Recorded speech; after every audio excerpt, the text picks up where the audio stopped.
Olá pessoal, sejam novamente bem-vindos ao TVZ Channel News. Eu estou chamando esse vídeo de Sobre a Morte e o Morrer.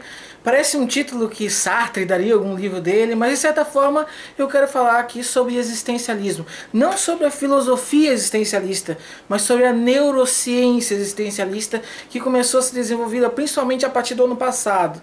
Então são coisas de 2012 e 2013, ok? O que trataria a neurociência existencialista propriamente dita? Basicamente, ela vai investigar como que o nosso cérebro processa a ideia da morte, a ideia de que nós vamos morrer algum dia, né, inevitavelmente, ok?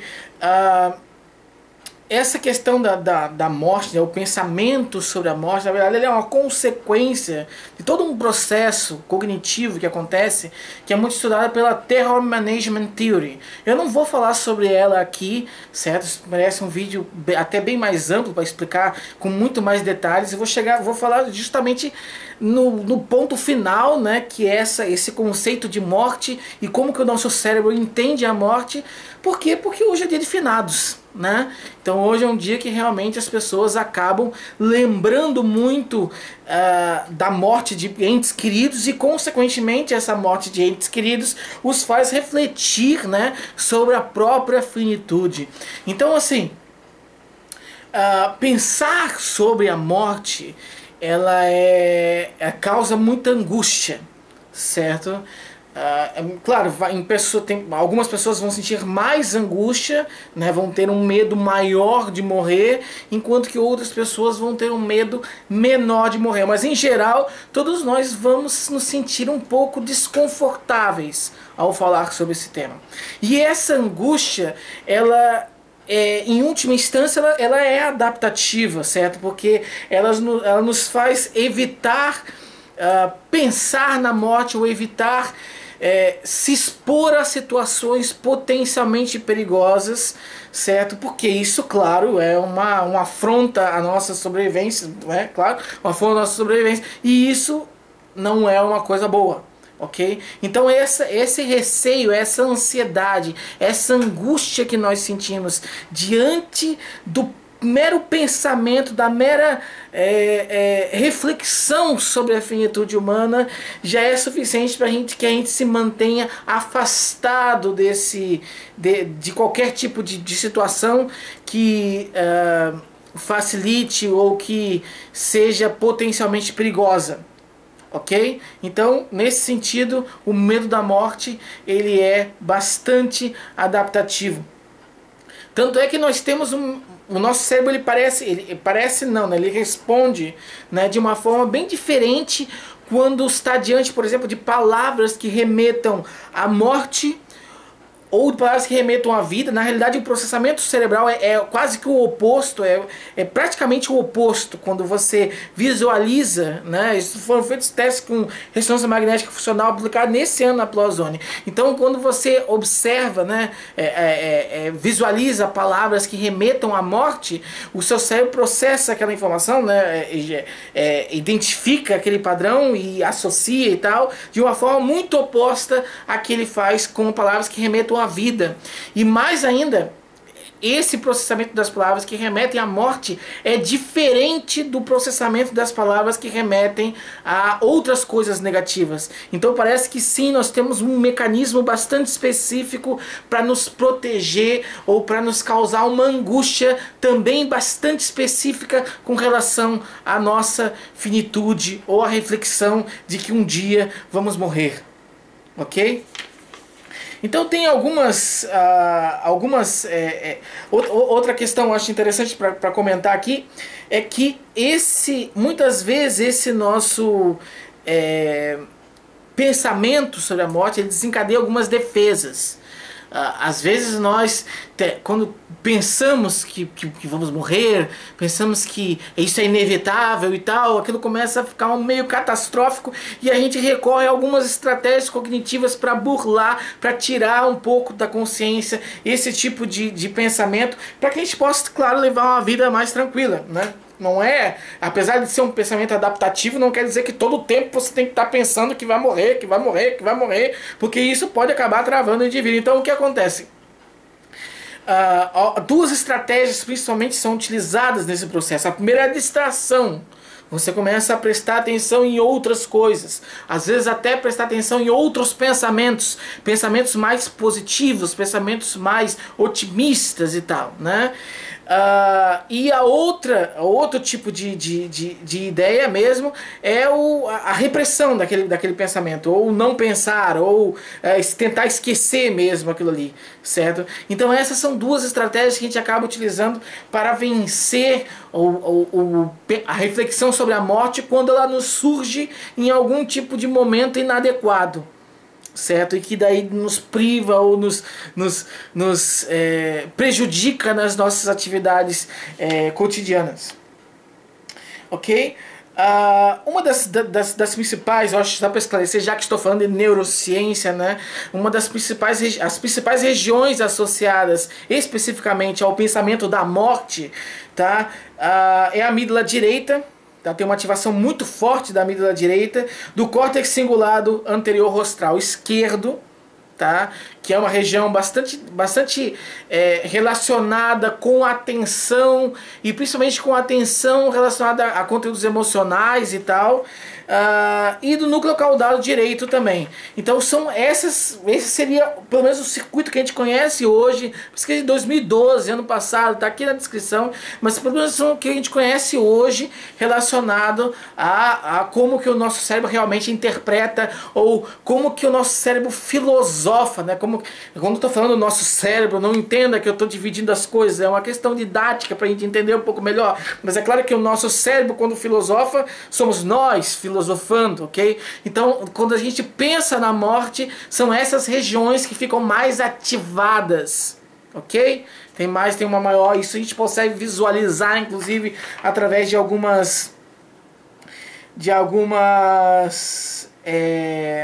regiões, algumas técnicas de neuroimagem funcional. Um outro dado interessante é que quando estamos conscientes, naquele momento que a gente se dá conta de que podemos morrer, ok? Nós acabamos ficando um pouco mais embotados com relação ao sofrimento alheio. É como se, diante da reflexão da nossa própria finitude, a gente focasse as atenções em nós mesmos. É mais ou menos assim: se eu vou morrer, eu posso estar morrendo. Se eu posso estar morrendo, primeiro eu tenho que pensar em mim, depois eu penso na outra pessoa, porque a outra pessoa pode não necessariamente estar morrendo. Ok? Como é que eles investigaram isso? Eles induziram alguns sujeitos a pensar sobre a morte e depois apresentavam para eles vídeos sobre que mostravam outras pessoas sofrendo alguma coisa, alguma dor e tal, né? E enquanto eles eram monitorados com a ressonância magnética funcional, o que eles perceberam foi que naqueles indivíduos que foram induzidos a refletir sobre a morte antes de assistir ao vídeo, as regiões cerebrais relacionadas à empatia, né, e a capacidade da gente compartilhar o sofrimento com o outro, entender que o outro está sofrendo e sofrer junto com ele, né? Essa capacidade ficava mais embotada, ou seja, funcionava menos. Então a gente é menos responsivo à dor do outro quando a gente se dá conta de que naquele momento especificamente somos finitos, ok? Então isso também tem uma implicação, inclusive uma implicação social, né? A gente chama de cognição. É a reflexão sobre a morte influenciando a nossa cognição social. E um último aspecto, né, para encerrar esse vídeo aqui: jovens e idosos não respondem da mesma forma à ideia da morte. Tá? Pelo menos em alguns aspectos eles não respondem. Uma pesquisa bem interessante que foi feita sobre isso aí analisou o seguinte: alguns da mesma isso é efeito Prime, né? Algumas pessoas eram um determinado grupo, né? 50% do grupo de idosos e 50% do grupo de jovens era induzido a pensar sobre a morte. E depois dessa indução eles respondiam a alguns dilemas morais, algumas citações de situações de transgressão moral, e tinham que avaliar quão permissivos eles seriam com relação àquela pessoa, aquele dilema moral, e quão punitivos, como eles queriam punir aquela pessoa, tá? O que eles perceberam é que os jovens, quando eles são apresentados a morte, quando eles refletem sobre a morte, eles acabam ficando mais rigorosos nas avaliações morais. Ok? É meio que uma revolta. Em uma última instância, o artigo ele não chega a dizer isso, mas aí é uma extrapolação que eu estou fazendo, mas é como se fosse uma revolta mesmo, certo? A morte para o jovem ela é vista mais como uma revolta e acaba expressando aquela revolta com relação aos outros. Então determinada coisa, determinada transgressão precisa sim ser punida em comparação aos jovens que não são apresentados à reflexão da morte antes, ok? É uma diferença bastante significativa. Já nos idosos o processo é ao contrário. Aqueles que são apresentados à ideia da morte antes, eles ficam mais tolerantes com o outro, certo? Então é aquela ideia de uma maior benevolência de alguma forma, ok? E um dado interessante é que naqueles idosos que têm algum comprometimento cognitivo, ou seja, algum tipo de declínio, algum tipo de fator que prejudica eles na atenção, principalmente nas funções executivas, esses idosos eles acabam ficando menos tolerantes. É como se eles ficassem um pouco mais próximos do raciocínio do adulto, certo? Então aquela ideia que a gente tem de que com o envelhecimento a gente vai criando uma maior maturidade ou uma forma até mais adaptativa de lidar com os fenômenos e tal, com as angústias, porque nada justifica você pensar na sua morte e de repente querer que os outros, né, ser mais agressivo com as outras pessoas, né?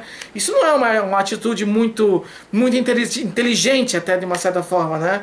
Então essa inteligência, essa sabedoria a gente vai aprendendo com o nosso desenvolvimento, e naquele idoso que tem algum comprometimento, ele apresenta um padrão muito semelhante ao adolescente ou ao jovem ao refletir daquilo. Ou seja, ele fica um pouco mais agressivo também quando tem que julgar transgressões morais. Então, esse é um dado também bastante interessante.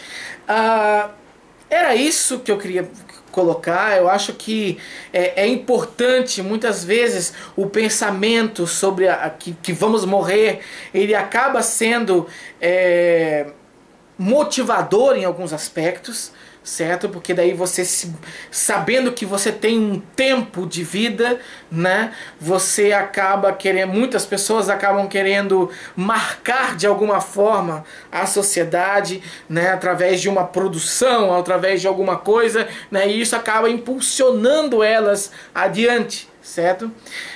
Isso até talvez faça um pouco de sentido quando a gente vê as ativações. Então o núcleo caudado tem uma relação bastante próxima, né, desse nosso sistema de motivação e tal. Então isso faz algum sentido.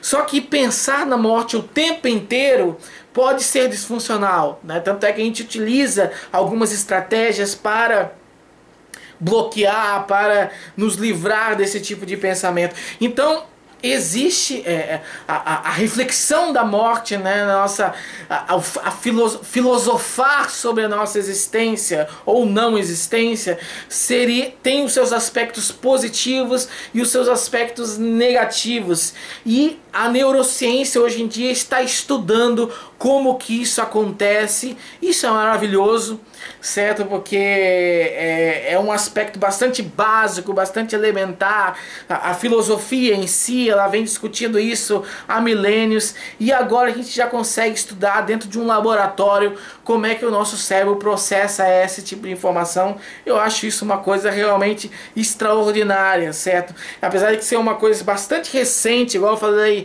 de 2012, 2013, tem poucos artigos ainda. Curiosamente, tem mais do que eu esperava que fossem 2, 3, tem mais do que isso. Muitos deles eu estou colocando aqui na descrição do vídeo para vocês poderem ir lá, acessarem. Eu acredito que todos estão disponíveis para fazer o download completo, que não me recordo de nenhum deles que tenha sido bloqueado, né, ou que tem que pagar para acessar. Então você pode acessar e ler ele na íntegra, ok? Então era isso, gente. Muito obrigado novamente. E era isso. Eu queria saber o que vocês acham também sobre isso, sobre esse tema da morte, já que estamos no dia de finados, se vocês estão nesse dia de hoje refletindo um pouco mais sobre a própria morte, sobre a própria finitude, e o que vocês percebem de vantagem ou desvantagem nisso aí, se é mais motivadora, se é mais desestimulante e tal, certo? Enfim, lembrando, né? Eu também vou colocar aqui na descrição do vídeo o meu livro, meu primeiro livro de divulgação científica, chama-se Impressionantes, a Ciência da Primeira Impressão, e que já está disponível, certo, no Clube de Autores. Então você pode adquirir por lá e você recebe diretamente na sua casa, ok? O link todo para você acessar e tal, né, vai estar aqui na descrição, ok? Lembrando também um último recado que nessa semana passada na realidade, foi comemorado, né, considerado o Dia Internacional da Atenção à Gagueira, certo?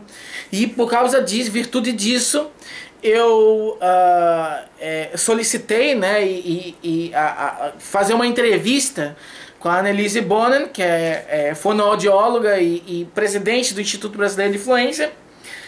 E essa entrevista foi feita, ficou uma entrevista bem bacana e já está disponível também no meu canal. Eu gostaria muito que vocês assistissem aquela entrevista do início até o final, fizessem perguntas sobre esse tema, que eu acho que é um tema bastante interessante, porque estamos combinando uma segunda entrevista, e nessa segunda entrevista, os primeiros minutos vamos dedicar a responder, né, principalmente a ela, porque é uma competência da fonoaudiologia, né, falar sobre gagueira e tal, mas claro que no que eu puder complementar, eu vou também estar complementando, mas ela vai se propor a responder grande parte dessas perguntas. Então eu gostaria realmente que vocês acessassem esse vídeo, assistissem até o final e comentassem lá, né? Colocassem a pergunta ou a dúvida e a sugestão mesmo que vocês têm. Então era isso, gente. Muito obrigado novamente e até o próximo vídeo aqui no TVC Channel News. Valeu!